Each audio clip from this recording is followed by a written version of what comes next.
interactive monitor, so I'm going to count down. All right. Good evening. I'd like to call the City of Mount Vernon City Council meeting to order for Wednesday, January 28th, 2026. Would you please stand with me for the Pledge of Allegiance? Pledge allegiance to the flag of the United States of America, and to the republic for which it stands, one nation, under God, indivisible, with liberty and justice for all. All right. I'd like to ask our city clerk to please call the roll. Councilmember Beaton? Here. Councilmember Damon? Here. Councilmember Hudson? Here. Councilmember Oliver? Here. Councilmember Cicero? Here. Councilmember Vanderstoop? Here. Councilmember West? Here. Thank you, Becky. For item 2, I would entertain a motion to approve tonight's agenda. I'll make a motion. Second. Motion by Melissa and a second by Navor. All in favor, say aye. Aye. All opposed, say no. Motion passes. All right, item 3 is community comments. And judging by the fairly full room, which we love to see, thank you for being here tonight. I'm guessing that there are some folks present who would like to address City Council tonight.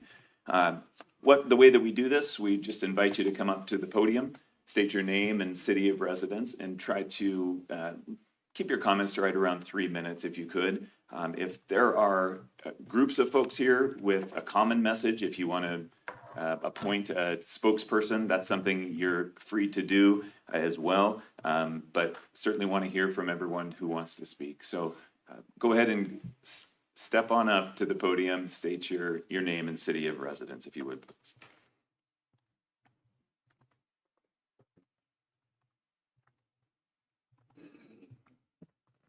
Hello, good evening.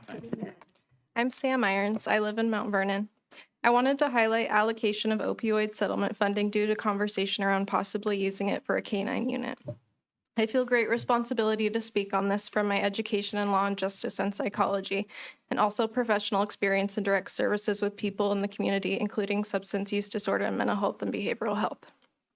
First, I want to tell you about a youth I knew from the juvenile drug court program I used to work with. He was smart, funny, loved his mom and little sister, enjoyed photography, worked hard in treatment and counseling for substance use disorder, while maintaining probation and court appointments, all while going to high school. He completed inpatient successfully and seemed to be doing well upon re-entering community care until he used again, this time resulting in an opioid-related overdose at home.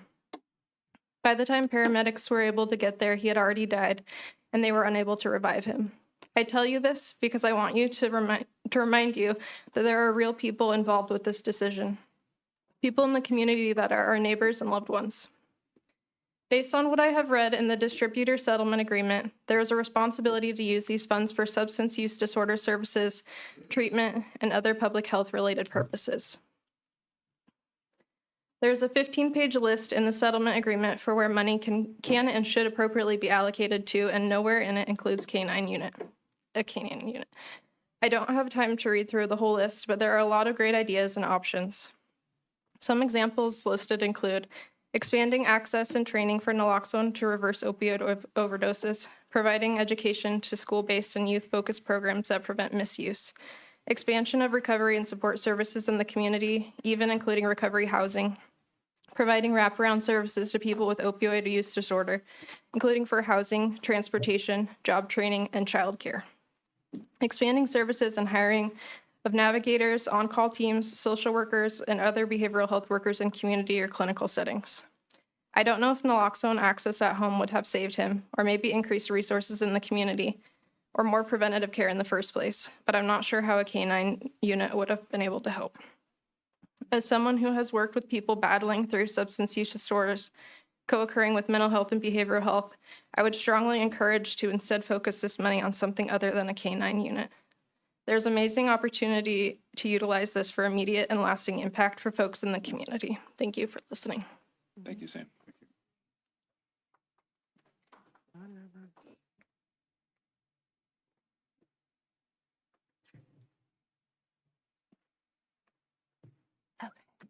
Hello, my name's Jacqueline Fisher. Lived in Mount Vernon most of my life. I left work early to be here tonight and to address you all because this is very important. I was born here in Mount Vernon and have worked and or lived here most of my life. In all of that experience, I have worked alongside many Hispanic people and other people of color who are now the subject of a witch hunt being perpetrated by the Trump administration. What your constituents want to know is if you're going to protect us. There was an ICE sighting today in Ward 1 off Hogan Urban. Councilmembers Tesoro and West, that would be your ward. Is there a plan? Will you simply comply with the illegal actions of this illegitimate regime?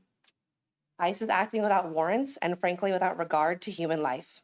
Will our sheriff, Don McDermott, and his officers intervene when ICE acts illegally?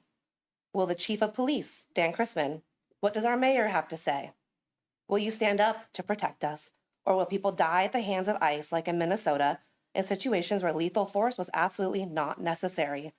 Who can we count on to call for protection if and when illegal and unsafe ICE activity ends up on our streets, at our front doors, and our places of work, which it already has? So my question is to you, will you do your jobs? Will you do your jobs and protect the people from agents acting illegally in our county? No answers right now? This Word. is the, we don't respond at this Okay. point. I'm just asking No, it's a okay. question. Just explain. Thank you for your time. Jacqueline, thank you for taking time from work to be here. Appreciate that.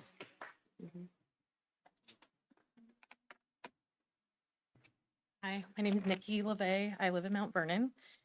I'm here to speak about our city's contract with Flock. I'm disheartened to learn how much our police department is fighting to keep them, especially in light of the information on the coming and goings of citizens now being able to be publicly accessed. As a woman, time and time again, I have heard stories about women who cannot get help from police when a stalker, online or otherwise, harasses them relentlessly. But now the Mount Vernon Police Department is just going to add and would-be harassers and domestic abusers, or aid would-be harassers and domestic abusers by keeping their Flock contract. Anyone can request this information and have a fairly detailed schedule of their day-to-day life. Surveillance of our neighbors should not be done by a third-party entity with no constituent oversight. Cedar Woolley and Stanwood have stopped their contracts, as have multiple cities in Washington. I know the Mount Vernon Police Department is very proud of the fact that they are not sharing their Flock info with ICE, but we all know that doesn't prevent them from using it anymore. The best way to be proud that you are not aiding ICE is to actually cancel this contract. The DOJ and federal agents are violating First and Second Amendment rights presently. I would like to think the police department would want to distance themselves as much as possible, if not completely disavow their actions, and not use the same tools that they are using. I know you all keep watch over protesters, like the ones every Friday at the courthouse. I've seen it and we appreciate it. These Flock cameras are bad PR from every perspective. This will not be a popular hill to die on. I know being a citizen requires some relinquishment of freedoms for safety. It's a trade that comes with the deal, but with attacks on freedom of press, freedom of speech, and our 2A rights, how much more are we required to give to still be considered the land of the free? This seems a small concession in keeping the community's trust in our police department, which is an asset too, is it not? I know, and now a K-9 unit, really, do you guys do any pro or con list of these requests? A cursory Google search will show you the kind of lawsuits this opens the city up to, because lots of people, including children, have been attacked by these units. These lawsuits can be 5 to 6 times the amount of the actual K-9 unit. You can't even use the dog in home searches, as the Supreme Court in Florida v. Jardines has said that it's a violation of Americans' Fourth Amendment rights. Times are scary right now, and Mr. Rogers says when we are scared to look for the helpers. People are looking for helpers. I know you all run for election to serve the public and to help your community and the people in it. I don't think it's a stretch to say people who surveil me and my neighbors are not helping. People who have dogs that can be sicked on me and my neighbors are not helping. Please look at ways to care for this community and be the helpers. Thank you, Nikki.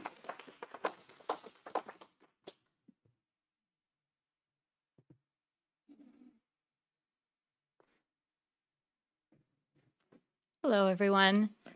My name is Ingrid. I live here in Mount Vernon. I want to make a general comment about my concerns for the topic of public safety. I know there are many perspectives and opinions about what this means and how it is achieved.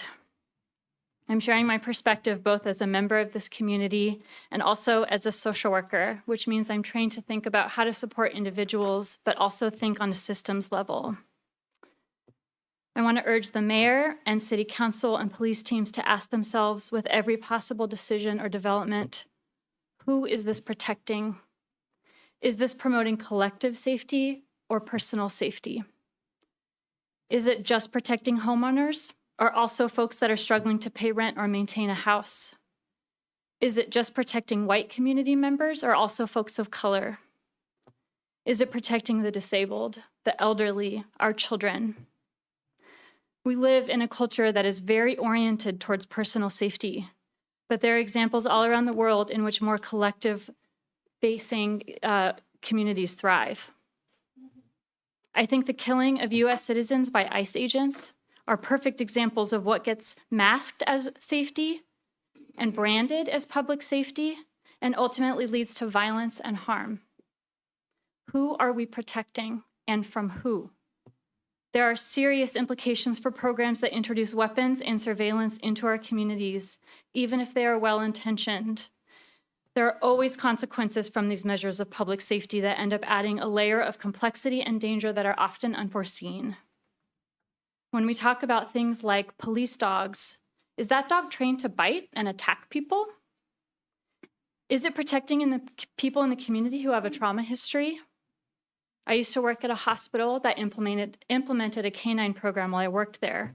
Within a few months, we had several examples of dogs misidentifying weapons and drugs and generally creating an environment of tension and fear amongst patients who were there to heal. When we talk about things like flock cameras, who are they keeping an eye on?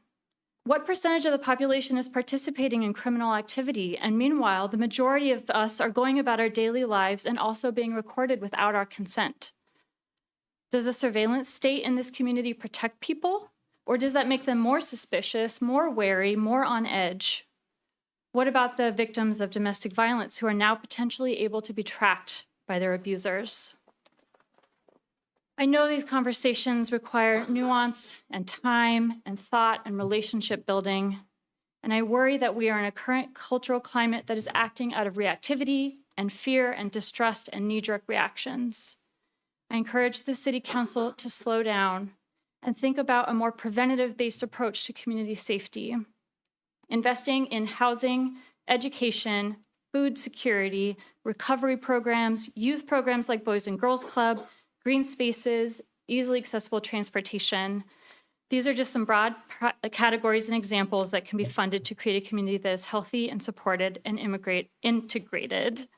And when we are in communities like that, violence and crime decrease because people's needs are met. Thank you for listening to my comments. I appreciate it. Thanks, Cindy.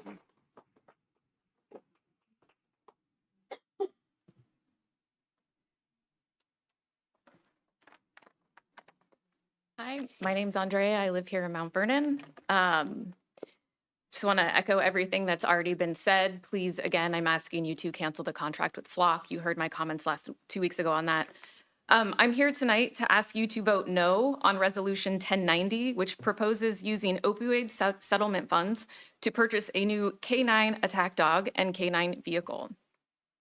Considering the City Council was unable to complete this discussion and vote before we experienced a almost 50% turnover, I'm urging you to vote no so there can be renewed discussion about how opioid settlement money can be used in a nonviolent, evidence-based way that actually supports communities harmed by opioid addiction. There is significant research documenting the prolific violence caused by police attack dogs in communities, particularly Black and Latino. Opioid settlement funds were allocated to address the harms of addiction and overdose. We should be approaching this crisis with kindness, care, and public health solutions, not violence. There has been no K9 unit in Mount Vernon since 2023. And as I laid out for you for 5 minutes last week or 2 weeks ago, crime is going down in the city. There are no crime stats to justify the need to increase our police force with a K9. In addition, none of the leading harm reduction or committee-based opioid response organizations have K9 units as part of their best practice or approach. This proposal is less of an opioid response strategy and more of an attempt to reinstate a part of the police department simply because it existed in the past, despite having no demonstrated connection to helping the most impacted by the opioid crisis.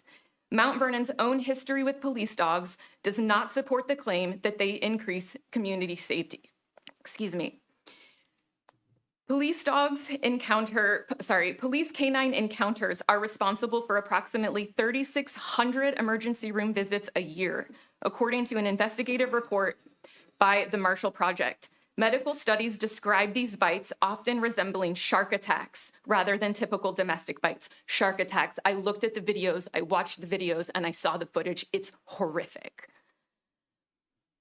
It also results in more hospital visits than any other use of police force. In Go Skagit's own reporting, Mount Vernon PD's Canine Luther in 2013, the dog handler openly described the dog's reward for compliance was biting people. The police officer in that report bragged numerous times about how violent his dog could get. Another particularly troubling aspect of police dog attacks is that many canines continue to bite despite commands to stop. In such cases, officers must physically pull the dog off the victim, causing even more harm. In this same Go Skagit report, I'm going to read you a quote. Over the years, the canine has learned to open doors while tracking a scent, though he's supposed to let his handler do that. During SWAT team training, he chewed a doorknob and broke a tooth. He now has a titanium tooth as a replacement. I want you to listen to that again. The dog was supposed to let his handler perform the task, but instead acted independently and broke a tooth from the force of that bite. Do you know how hard a dog has to bite to break a tooth? That is what they are trained to do. This is not acceptable. This is a clear example from our own community of a canine that did not reliably follow handler commands. This is also not an animal that should be taken into our classrooms. Bringing a canine unit in the name of restitution for the opioid crisis is reprehensible. This is an excessive use of force. I know some people say they would rather be bitten by a police dog than shot, but this is not a safer alternative. Both are an excessive use of force. There is no crime that renders the need for this level of violence. Cops nor canines are not judge, jury, and executioner when it comes to crimes being committed in our community, which again are going down. Sorry, this is a really disturbing topic to be having to discuss.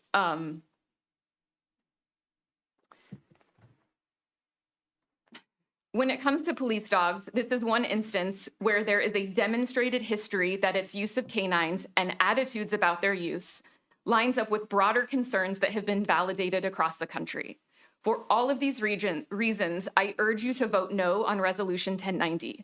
We must find nonviolent, evidence-based ways to support our community in responding to the opioid crisis. Using opioid settlement funds for a police attack dog is a gross misuse of these resources. Thank you for your time. Thank you, Andre.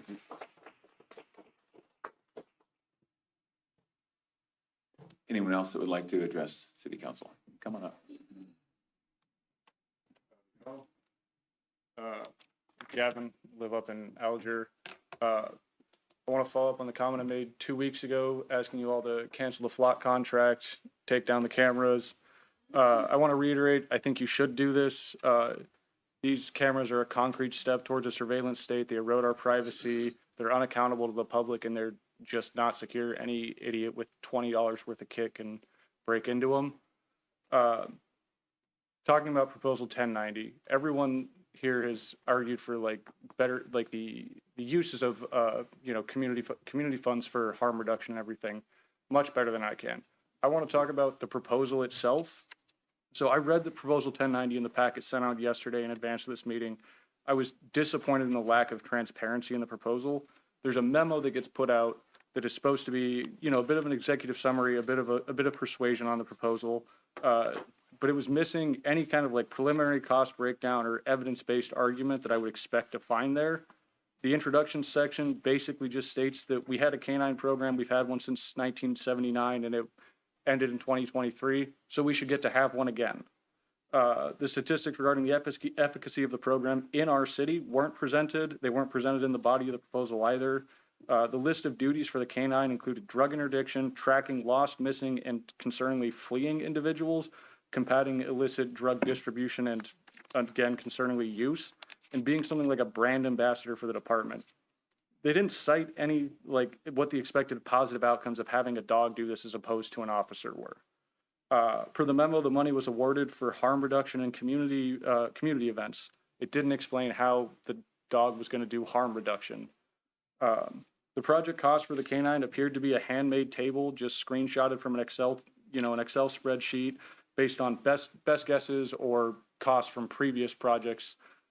In the quote for the truck that they asked for didn't line up with what you can find on the Ford website for doing it. And that may be because it's, not a police vehicles, and I can only access consumer vehicles.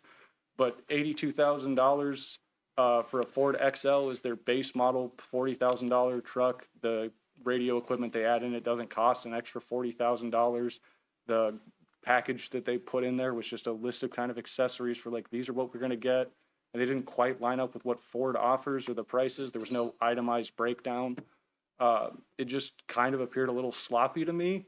And there wasn't anything for me to interrogate, to corroborate, to like go investigate and see like, okay, this is all on the up and up.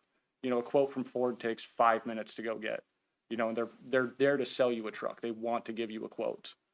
In contrast, in the same packet you guys sent out, the Parks Department put together 2 proposals, and they had detailed cost breakdowns, legal agreements, project requirements.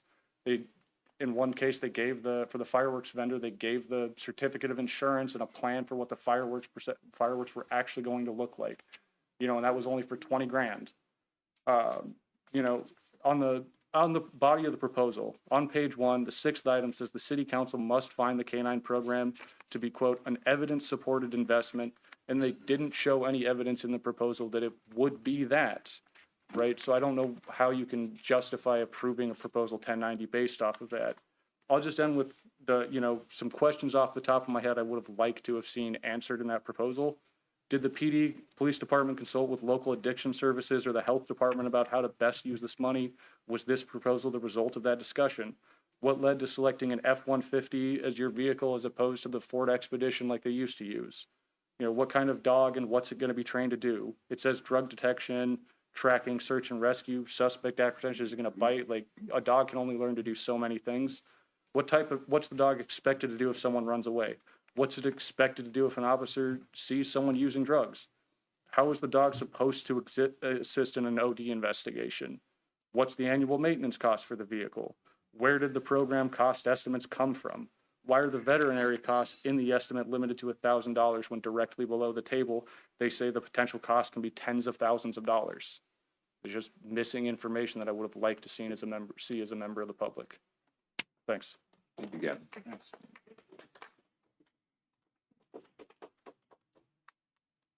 Anyone else? Come on up.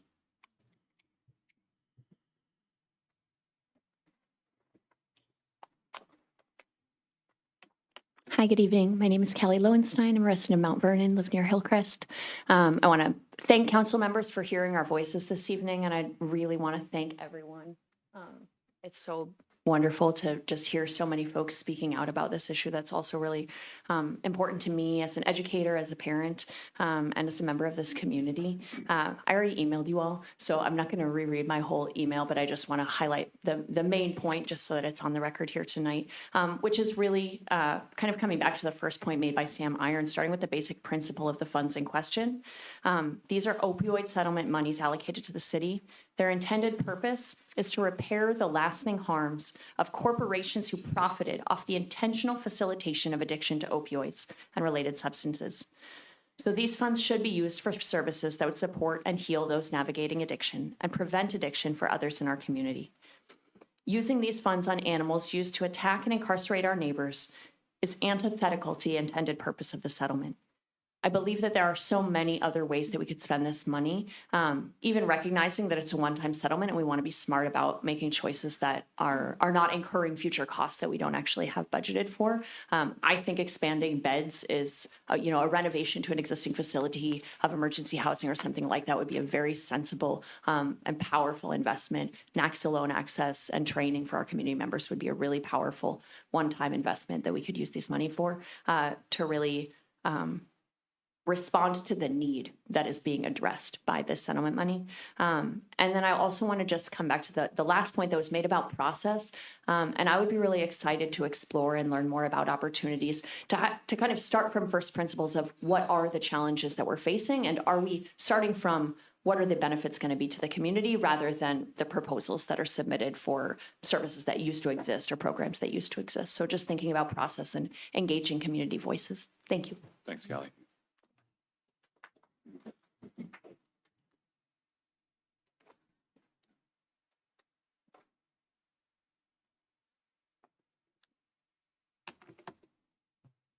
Hi, my name is May Gott. I live in unincorporated Skagit County. Mount Vernon, however, is my home base, and I come here for errands, entertainment, community events. It really does feel like home to me.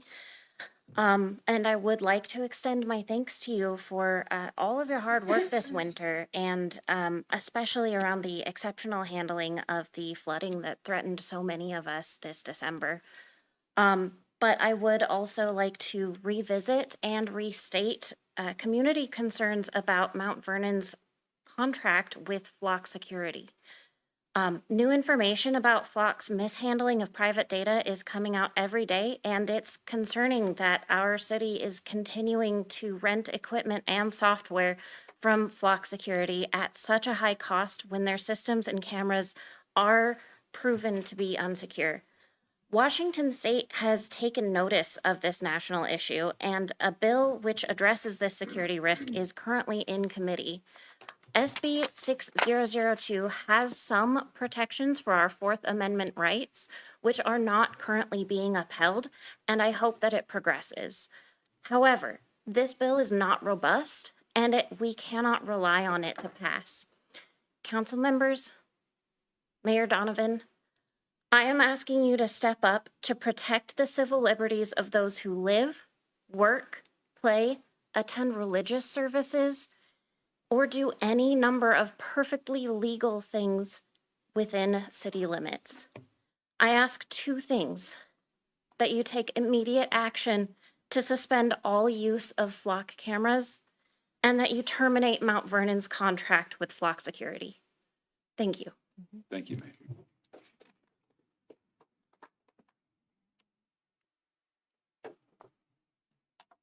Anyone else? Anyone thinking, I came here to speak, but I'm not sure I want to speak now because there's so many people? Come on up. We got time. Okay. All right. Thank you all for being here tonight. Thank you for making your voices heard. We are going to move on in the agenda. Tonight's consent agenda includes meeting minutes, payroll checks, deposits, wire transfers, claims, routine agreements, and a street closure request for Illuminite. Council like to move for consent agenda adoption. So moved. Second.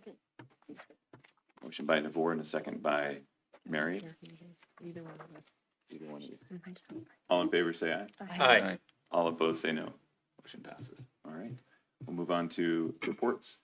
The first part of reports 5A is council member comments. It's your opportunity to speak tonight if you'd like to do that. Any council member comments tonight? Yeah, Councilmember Vandersloot. Thanks. Thanks everybody for coming out. I really appreciate it.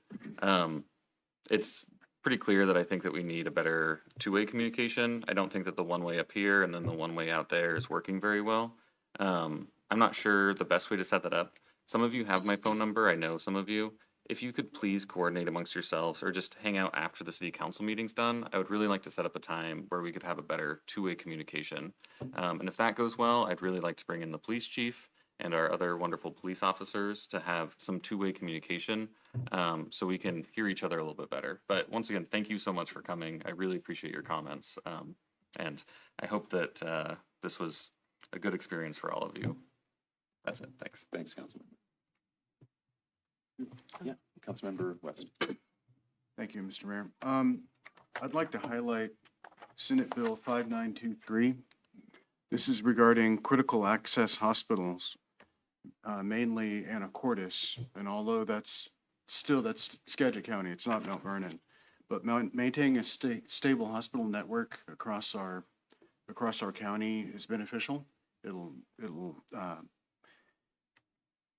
alleviate the burdens that our ERs may have if this is allowed to pass. So, Mr. Mayor, I'd like to propose that you support Senate Bill 5923 and encourage Anacortes in Olympia. Thank you, Councilmember West. That's one that's hasn't been on my radar, so I will take a look at it. We'll chat. Thank you. Yeah, thank you. Yeah, Councilmember Oliver. Yeah, I also just want to thank everybody who came and spoke today. It is really amazing to see so many people show up and talk about what really needs to be said, so thank you. I also agree with everything that Andrew had said. I would love to meet with all of you after this and set up more time to talk. Folks who live in Ward 2, Andrew and I are working on having a ward meeting, and I think at the next meeting we'll be sharing details on that. So more details to come. Thank you. Yes, Councilmember B. I just want to say, just to echo what you have already heard here tonight, I completely appreciate all of the comments. I can see it in your face. I can see how important this is to you. When we were here 2 weeks ago, we had a conversation, and I had texted Andrew later because I was looking, with regards to the flock cameras, looking one direction, and comments that were made and conversations that we had up here broadened my perspective. And so I really appreciate that you take the time out of your very busy lives to come in here and have a conversation with us. On a separate note, I'm just going to say for me personally, I think it is disgusting, it is sickening and heartbreaking what is happening with ICE in this country. And I just needed to say that. It's just awful.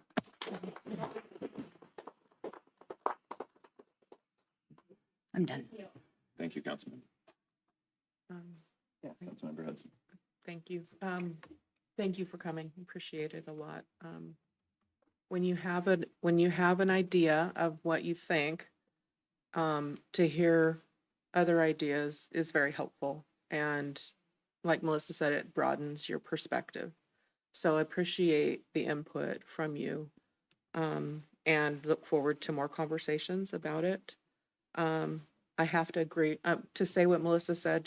I can't, there's no words to describe how I feel about what happened or what is happening with ICE in our country. It's beyond reprehensible, and there's just no words to describe that. It's so disheartening and disgusting.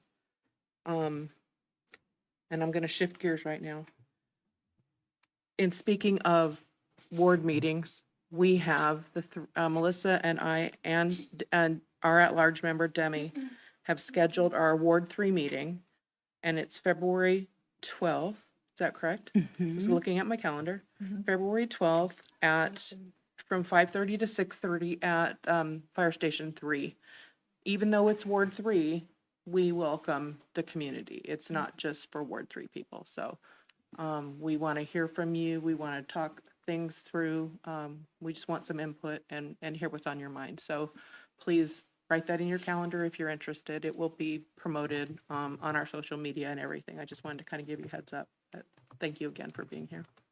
Thank you, Councilman. Yeah, Councilmember West. There's no limit. Well, thank you, Mr. Mayor.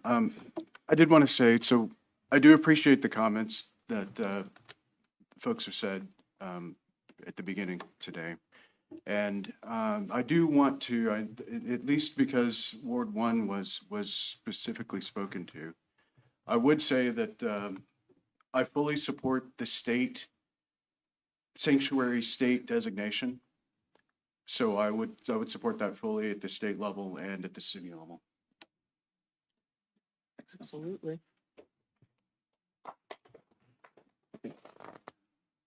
All right. We will move on to mayor's report. And yeah, I hope we will continue to be, this will continue to be a place where people feel safe to speak their minds, regardless of what they think we think, whether we agree or not. You are invited to be here and to talk at us here, I understand, but talk with us, hopefully, in another venue. For mayor's report tonight, talk about shifting gears, but wanted to let residents know that I had the pleasure of traveling to with 3 of our esteemed council members last week down to Olympia, where Councilmember Oliver, Councilmember Damon, and Councilmember Trocero and I were able to meet in person with 5 of our legislators, advocate for some more city-friendly updates to proposed legislation that our state electeds will be discussing and voting on this short session. We also attended an Association of Washington Cities conference where we were visited by Governor Ferguson. We learned more about the state budget and the local implications of decisions that are being made in Olympia. We learned a lot about the relationship between state legislation and city operations. We learned you can't always trust driving directions on your phone. and we learned that Councilmember Damon and I both own the same coat, and we are not afraid to wear it on the same day to the state capitol. So that was a great experience, a good trip.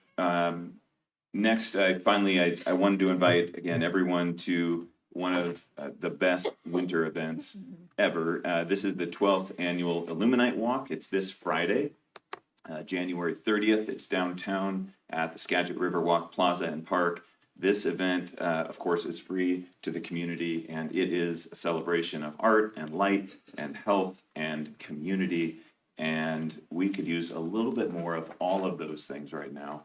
So please come down, enjoy live performances from local youth musicians, dancers, artists from 5 to 6, and then that beautiful luminary procession, the parade will wind through downtown and then loop back to the park. That parade starts at 6. And January is obviously a dark and cold time in Washington. This kind of feels like a dark and cold time for greater society as well. So I know for a fact that community and togetherness can be an antidote or a bright light for all of us in that feeling of darkness. So hope to see you come downtown this Friday, again, 5 to whenever we decide to stop. Thanks, Steve. Moving on to new business. We have a couple of items. Item A is the confirmation of Mayor's appointment of Planning Commissioner Brad Windler. We are going to also introduce some arts and confirm some arts commissioners tonight as well, items A and B, and I'll just let those folks who are here to be sworn in tonight know that we will do that swearing in process after item B. Development Services Director Steve Sexton is going to introduce item A. Steve. Thank you, Mayor. Good evening, Council. It's nice to see everybody in the same room, and it's my first time to welcome all the new council members. So before you this evening is, as the Mayor mentioned, a request for an approval of his appointment to the Mount Vernon Planning Commission. This will be the final seat that needs to be filled on the commission. And I was really happy when Mr. Windler submitted his application for the seat. I've known Brad for years, my time on the Skagit Transit Board, and he worked with Skagit Transit. And I think he brings, as I mentioned in the memo to you, a complementary skill set to the Planning Commission, both as a planner and the transportation experience that he has and continues to work in that field. So I can't recommend him any further than I'd think it'd be a great addition. So with that, any questions for me or? Council questions for Steve or a motion? Motion to approve the appointment. I'll make a motion. I beat Randy. All right, I'll give the motion to Melissa and the second to Randy. Any discussion on this item? All right, all in favor say aye. Aye. Aye. All opposed say no. Motion passes. Thank you, Steve. And thank you, Brad. Item B is the confirmation of mayor's reappointment of 2 arts commissioners, and Parks and Rec Director Jennifer Berner will introduce this item. Good evening, Mayor and Council. So we have 2 appointments. They are reappointments to the Arts Commission. Damon Morris and Linda Brookings. Both of them currently sit on the Arts Commission. They are both very active in the Arts Commission. Linda Brookings used to work for the Parks and Recreation Department and chair the Arts Commission. And she wanted to come back when she retired and continue volunteering on the Arts Commission, and she wants to continue with that effort. And Damon works at the college in the arts, performing arts, and has a host of other gifts that he brings to the Arts Commission. So we strongly recommend reappointing both of these members to our Arts Commission. Questions for Jennifer? I don't have a question, but I got the opportunity to serve on the Arts Commission with these 2 folks. Had a great time, so thank you. And I would love to be the person that makes the motion to reappoint both of you to the Arts Commission. I'll second that. All right, motion by Anna and a second by Mary. Any discussion? All in favor, say aye. Aye. All opposed, say no. Motion passes. Thank you so much. Thank you. Thank you. Let's do that swearing in process, and we'll sign that. Talk amongst yourself. Talk amongst yourself. Brad?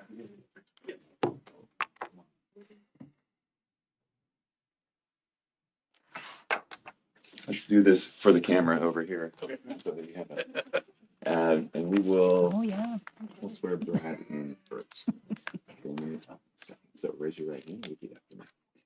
I, Brad Windler, I, Brad Windler, do solemnly swear do solemnly swear that I will support that I will support the Constitution and laws the Constitution and laws of the United States of the United States, and the Constitution and laws the Constitution and laws of the State of Washington, of the State of Washington, and that I will faithfully and impartially and that I will faithfully and impartially perform and discharge perform and discharge the duties of the duties of Mount Vernon Arts Commission member. No, Mount Vernon Planning Commission member. Mount Vernon Planning Commission member Making sure you're awake. For the city of Mount Vernon, for the city of Mount Vernon, in and for the county of Skagit, in and for the county of Skagit, state of Washington, state of Washington, according to law, according to law, to the best of my ability and understanding. to the best of my ability and understanding. Thanks, sir. 2 copies. I'll have my signature one, and we'll send you off with one. Okay. Damon Tuan. All right. Process of elimination, I- Arts Commission I member, right? think so. I, Damon Morris, I, Damon Morris, do solemnly swear do solemnly swear that I will support that I will support the Constitution and laws of the United States the Constitution and laws of the United States and the Constitution and laws of the State of and Washington, the Constitution and laws of the State of Washington, that I will faithfully and impartially that I will faithfully and impartially perform and discharge perform and discharge the duties of Mount Vernon Arts Commission member the duties of Mount Vernon Arts Commission member for the city of Mount Vernon, for the city of Mount Vernon, in and for the county of Skagit, in and for the county of Skagit, state of Washington, state of Washington, according to law, according to law, to the best of my ability and understanding. to the best of my ability and understanding. Okay, thank you.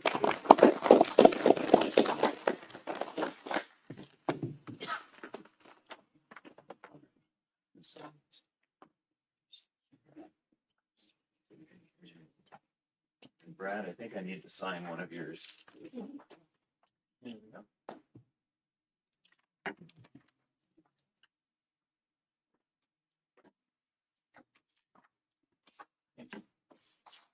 Excellent, thanks. Thank you, gentlemen.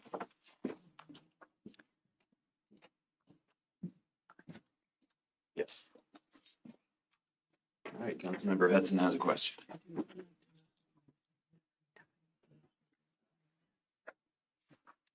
Yeah, I think so. We can have a motion to amend the agenda. I'd like to amend the agenda on item E. And I'd like to delay that to have a more robust study session where some of the questions that were asked tonight, we could really dig in farther to perhaps let the public hear more of the conversation that we did have partially last year. But we haven't had, I mean, it hasn't been as broadly heard perhaps. And I'd like to have that discussion in like a committee meeting. I'll second that. So council, there's a motion by Mary, a second by Melissa to strike E from your agenda tonight. The purpose of that would be to maybe study this item more, discuss it more. Any discussion around that?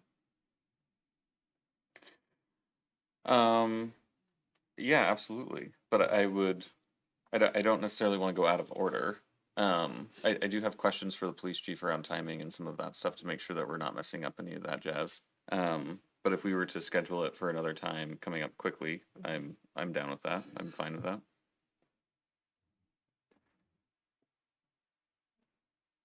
Chief Chrisman, back there. Would you be available to come back, give a presentation, be available for conversations, questions? Thanks. We also have a public safety committee meeting coming up next month, and I don't, we could adjust the agenda maybe if you wanted to do it that quickly. That's the first Wednesday of the month. Okay. Okay, we'll talk with Committee Chair Cicero and Chief Harris as well and talk about that as a possibility for discussion. Any more discussion on this proposal to strike item E? Okay. All in favor, say aye. Aye. Aye. All opposed, say no. No. Motion passes. Okay, item C is an agreement for a fireworks show, and Parks and Rec Director Jennifer Berner will present this item. Jennifer. Good evening, Council, again. So before you is a contract for Western Display Fireworks. This is a company who has supplied fireworks for us for several years. They have given us a new proposal for this year. It is the 250th birthday, so want to make sure that this event is memorable for our community and safe for our community, with making sure that we provide something for the community to help in this celebration of this event.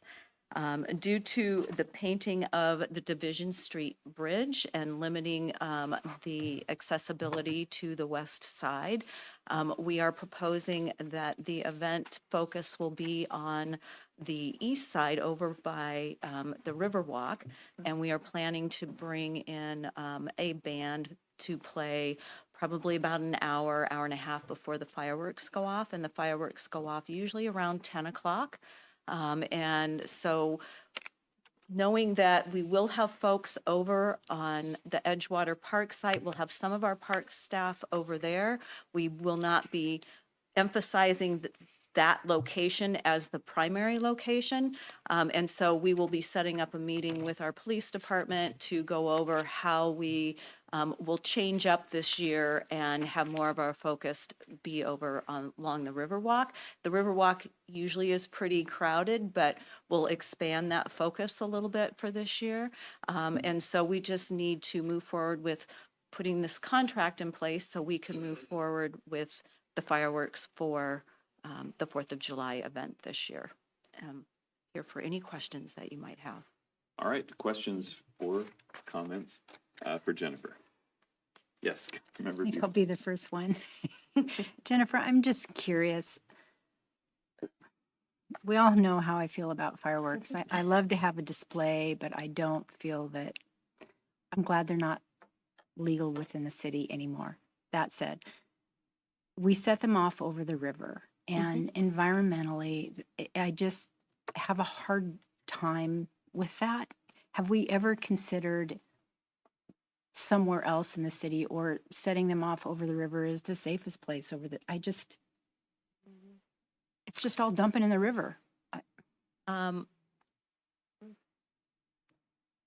We have looked at other locations.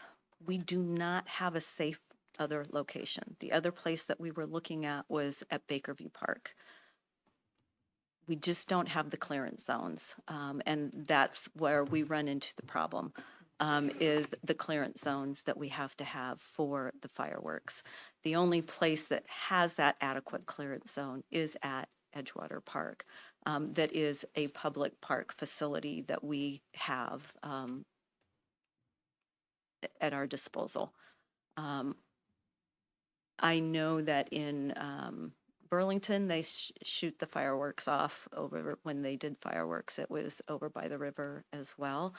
In some ways, there's probably the safety piece of that.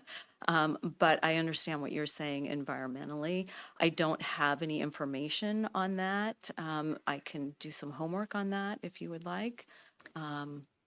It's okay. Well, for future, right? Yeah. Maybe for I mean, future. maybe down the road. I know you got a lot on your plate, so just, it's not like we're going to miraculously come up with some place where, so it's. We did look into drones and things of that nature too. The costs on those are starting to come down slightly, but it's pretty costly to do a show that would make any kind of impact. There are some that are smaller, but I just don't feel like they would make the impact that people are looking for. And maybe as that becomes more popular, the price, I know the price point has dropped, but it's still, to do a show that would make an impact is still pretty, a lot more costly than what we're spending on fireworks. A drone show really isn't worth the money spent, so I did watch the drone show at the Huskies this last fall, and it's no good. You're disappointed? I was very We're all done with disappointed. drones. Well, All until done with they drones. improve. No smoke, debris, or None of that. So we have been looking at other ideas, trying to figure out if there is a different way to do this. It's just hasn't, we haven't come across something at this point. Thank you. Thanks for indulging me. any other questions or comments on this one? Any motions? Move to approve. Second. Motion by Andrew and a second by Navor. More discussion? All in favor, say aye. Aye. All opposed, say no. Motion passes. Item D is proposed equipment purchase for parks, and Jennifer will tell you about this one as well. Yes, so super excited about this one to bring this for you with the passing of the levy. We had in the levy budget, as you know, we had two budgets. And when the levy passed, we were able to integrate into the levy budget for our budget for 2026. We had a new piece of equipment in that particular budget that would help us. Its primary use for us right now is going to be field maintenance and some grounds maintenance. We were able to demo this piece of equipment twice last year, so we know the value that it can bring to the department and the time-saving element that it will bring to the department. And we were able to work with the vendor and get the price point to be just right under 60,000, which is what we had to spend. So we took some of the attachments off that we wouldn't be using right now, and we can program those in later, but the ones that we really needed right now. So we were able to work with the vendor to get it down to our budget number that we needed to fall within. And so at this point, it's an ABI Force Z23, which actually means nothing to any of you, but we're super excited about. And it's to maintain the ball fields primarily, and do some grounds maintenance. And one of the biggest things is it has this cool little device on it that it actually tells you how it will automatically level the field as you go, and it adjusts as you go. So when we were putting in our ball fields at Hillcrest Park, that took us several weeks with a laser level trying to get those fields where they needed to be. We could have done it in 2 days with this piece of equipment or less. So it will be time saving for us, and it will be a piece of equipment that has flexibility for us to buy other pieces in the future for it to perform some other functions for us as well. I included in the packet, it's a sole source provider. I included in the packet some information on it so you have a visual of that machine piece and the quote. So if you have any questions, happy to answer those questions for you. Council, it's the ABI Force Z23 HLT, and I've always kind of wanted one. Can we please? We'll let you come ride it, do the. I've never heard of it either. Anyone have questions for Jennifer? Yeah, Councilmember West. Thank you, Mr. Mayor. Okay, so regarding the ABI force and a whole lot of letters. Z23. Thank you. Yes. Any chance of getting that deployed and prior to Little League season for Bakerview? If it goes through tonight, it just depends. They were saying that they have some that they could get to us probably fairly quickly. And so that is our goal. It all depends on supply and demand. But that is something that we asked about, and they did say they had some in stock and that there was probably a good chance. Good, thank you. Thank you. Good to hear that you've thought that through. Other questions? Move to approve. I'll second. Motion by Andrew, second by Demi. Hope it comes in red. All in favor, say aye. Aye. All opposed, say no.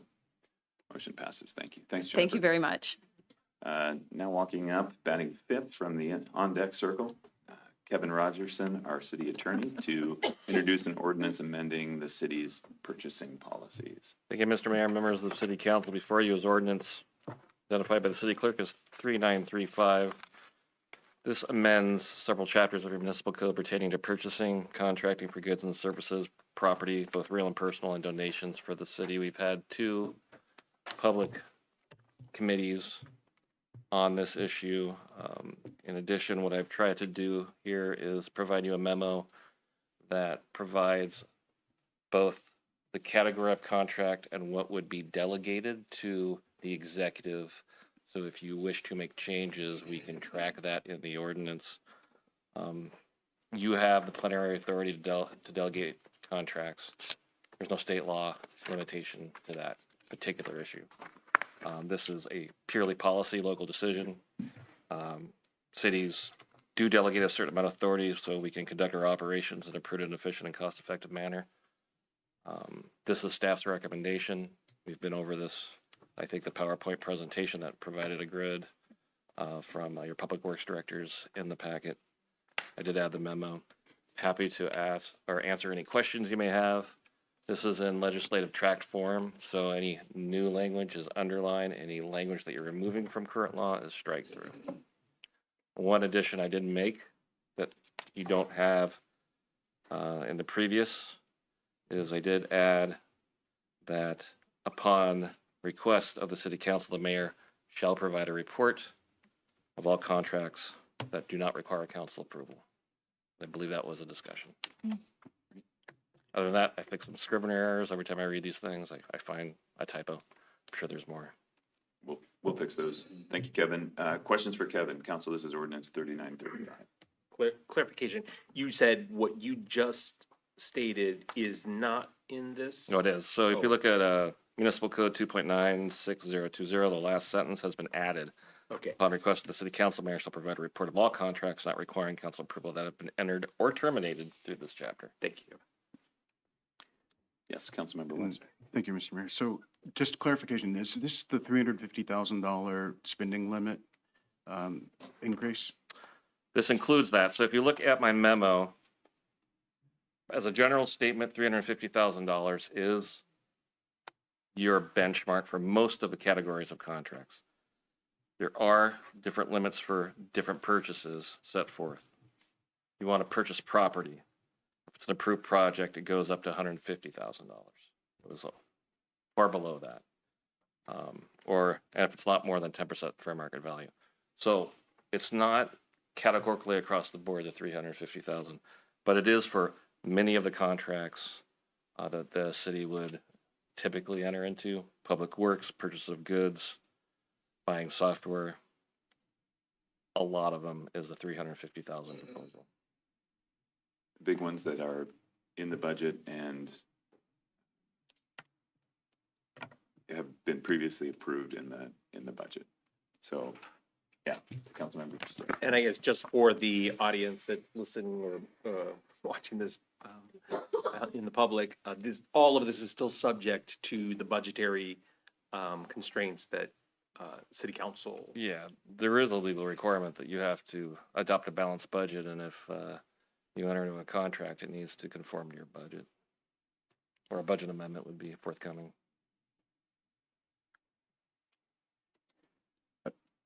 Mr. Mayor? Sure. I did send an inquiry to staff this week, trying to find out if there's any reason why the 350,000 was chosen. Meaning, is there anything that we've wanted to get that would require that amount? And that from the response, it didn't seem so. So I would make an amendment, or I'd like to propose an amendment to reduce that amount to 200,000 rather than the 350,000. That would be an incremental rise, and maybe if we need to amend it again next year, that would be one thing, but it's a big jump from where we are now to 350, and I wouldn't be comfortable with that at this time. I'll second that. And just so I'm clear, what I'm seconding is all upper limits that are $350,000 currently will be lowered to the $200,000 limit, not that everything will be set at $200,000. Is that correct? Correct. I would second that motion. Any discussion? Yeah, I can say why I'm supporting that. It's a huge jump, and we do have a lot of contracts that come before us. On previous councils, I feel like maybe contracts were maybe old news to them. We'd have a lot of people who'd been on council for a long time, and so it felt like we were doing kind of a pencil whip, and it was kind of off to the races with it. I don't think that that's the council that we currently have. I think that we're going to dive into contracts, we're going to talk about them, we're going to discuss them, we're going to be more a part of it. This gives us an opportunity to do that. And I will say that since I've been on council, there's been a couple of different changes, and this would be one of them where we are moving our legislative authority slowly over to executive authority. This is an example of that. I, generally speaking, find that to be problematic, not because I don't love our mayor and I don't love our staff, but because one day we might not have these fine folks. And when that day comes, it's important that we don't have big shifts. This is a legislative body meant to tamper those shifts, and that's what we're supposed to be doing. And if we continue to give our legislative authority over, we'll be having those shifts more, like we're seeing with other places. And I think that that's just, I'm not saying good or bad. I'm saying that this could be a tempering force, and I hope that's what we achieve here. Sorry, that was much more long-winded. Any other than it should discussion? be. Yes. I too would just like to express my love for the mayor. This feels really warm. This is also getting weird. Yeah. Great. No, as we said when we presented this is purely a policy decision. We're not gonna, we propose the most efficient, right? But yeah, points taken. And any other discussion on that? And any clarification needed on what we're voting on, Kevin? Yeah. The legislative intent is paramount for us lawyers, so we make sure we reflect that in the written law. So by the motion, looking at the ordinance, you would reduce these amounts to $200,000 delegated. Purchase service contracts, goods, supplies, materials, software, computers, telecommunications, public works contracts, and change orders for public works that could be done administratively to a $200,000 level. By nature of the amended motion. That represents what we're. Yeah, give me 1 second. Okay. And Kevin, my intent was anything that's being increased from the amount now, right, would be, instead of the 350 amount, would go to 200K. Correct. That was my I just intent. want to make sure we memorialize on the record, so when I have the ordinance, I will be making changes and signing it, and the mayor will be signing it, that we have a record that we're doing the legislative. I believe that's true. If it's not true, perhaps next meeting, we'll all have a document that we're looking at together, and we can make sure that next council meeting, in case this isn't actually, we can work on it then if that's fine. But it seems like that's. Yeah, you certainly can always amend it. Yeah, it seems like that is what we were attempting. Okay. Thank you. Everyone clear on what we're voting on? Yeah, Okay, wherever it says 350,000 on here, it's 200,000. That's my Yeah. understanding. Excellent. Still ordinance 3935, but as amended, I believe the amendment includes your profession of love for me. All in favor, say aye. Aye. All opposed, say no. Motion passes. Thank you. Thanks, Kevin. Sure. Item G is a recurring agreement with North Sound Behavioral Health, and Police Chief Dan Chrisman will have this one. Good evening. Good evening. Council Mayor, can I get some of that love? We love you. I know you do. Thank you. This is an interlocal agreement with Skagit County for one of our embedded social workers. This is a reoccurring contract, as the mayor said. It is an agreement for 2/3 of the funding for one social worker, not to exceed $77,000. Then there's an additional $17,000 that we receive that is incidental costs, things that if they need to buy something for someone or help someone along the way, that money is in the bank for them. So we're just asking you to approve the mayor to sign that agreement. Again, pretty simple. Questions for the chief on that one? Motions. So moved. Second. Motion by Navor and a second by, was that Melissa or was that Demi? Demi. Any discussion? All in favor, say aye. Aye. All opposed, say no. Motion passes. Thank you. Chief. For item 7, I will ask our city attorney to please call the mayor and city council into executive session. Yes, I invite the mayor and the members of city council to enter into an executive session to discuss with legal counsel matters relating to enforcement actions, litigation, or potential litigation to which the city, the governing body, or any member acting in official capacity is or is likely to become a party. When public knowledge regarding such discussion is likely to result in adverse legal or financial consequence to the city pursuant to RCW 4230-110 subsection 1I, and to discuss issues related to collective bargaining sessions and planning or adopting strategy or positions related to collective bargaining, which is exempt from the Open Public Meetings Act pursuant to RCW 4230-140 subsection 4. Executive session time will be 35 minutes. We would reconvene at 8:40 unless extended. No final action after. Can you add a front-end 5-minute or to 10-minute bathroom break? Sure. I will recess for 5 minutes and then enter into executive session, which would, unless extended, finalize at 8:45. No final action after. And with that, we will adjourn the Mount Vernon City Council meeting for Wednesday, January 28th, 2026 at 8:07 p.m.